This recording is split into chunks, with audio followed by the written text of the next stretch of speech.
আসসালামু আলাইকুম ওয়া রাহমাতুল্লাহি ওয়া বারাকাতুহু। কাজীবাড়ি নুরানি জামে মসজিদ, জোয়ার সাহারা, কুড়িল, ঢাকা। প্রিয় বন্ধুরা, আপনাদেরকে একটি মসজিদ দেখাচ্ছি। কুড়িলে মসজিদটি, গ্রামগঞ্জ শহর কোথায় কী ধরনের মসজিদ আছে আপনাদেরকে আমরা দেখিয়ে থাকি। মসজিদের দেশ বাংলাদেশ, মসজিদের শহর ঢাকা শহর। এখন ঢাকার আশেপাশে বাইরেও অনেক মসজিদ হয়েছে আলহামদুলিল্লাহ। মসজিদটি আপনাদেরকে ঘুরিয়ে ফিরিয়ে দেখাইতেছি, আশা করি আপনাদের ভালো লাগবে। মসজিদের পাশেই পারিবারিক কবরস্থান এবং আশেপাশের দৃশ্যটা, মহল্লাটা, এলাকাটা ঘুরিয়ে ফিরিয়ে দেখাই দিলাম। অনেকেই চিনতে পারেন, অনেকেই মসজিদে নামাজ আদায় করেছেন। এই মসজিদটি 1989 সালে নির্মিত হয়েছে আলহামদুলিল্লাহ। আমরা মসজিদের ভিতরে প্রবেশ করলাম। মসজিদের বারান্দা এটি।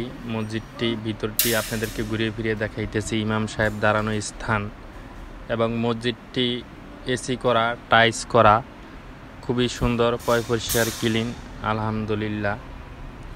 হে আল্লাহ, যাদের বিনিময়ে, যাদের কষ্ট শ্রমে যারা মসজিদের জন্য জমিদান করেছেন, পৃথিবী ছেড়ে চলে গেছেন, কবরের বাসিন্দা হয়েছেন, তাদের কবরে আযাব মাফ করে দেন, তাদের জীবনের সমস্ত গুনাহ খাতা মাফ করে দেন, তাদেরকে জান্নাতবাসী করেন, আমিন।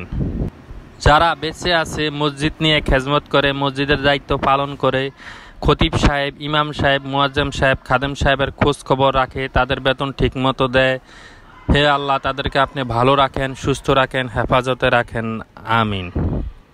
অনেকেই দেখেছি মসজিদের জন্য জমি দান করেছেন, আসলে তার নামটা নেই।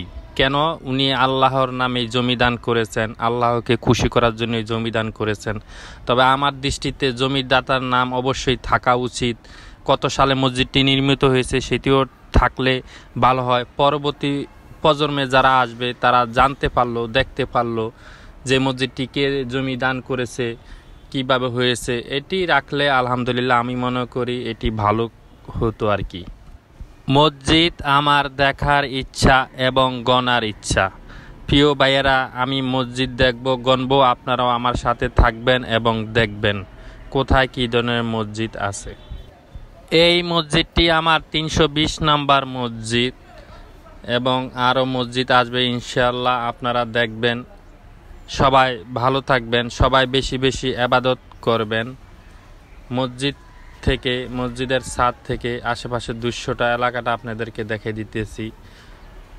সবাই ভালো থাকবেন, সবাই সুস্থ থাকবেন। আমার নেক্সট ভিডিওতে আবার কথা হবে, দেখা হবে। আল্লাহ হাফেজ।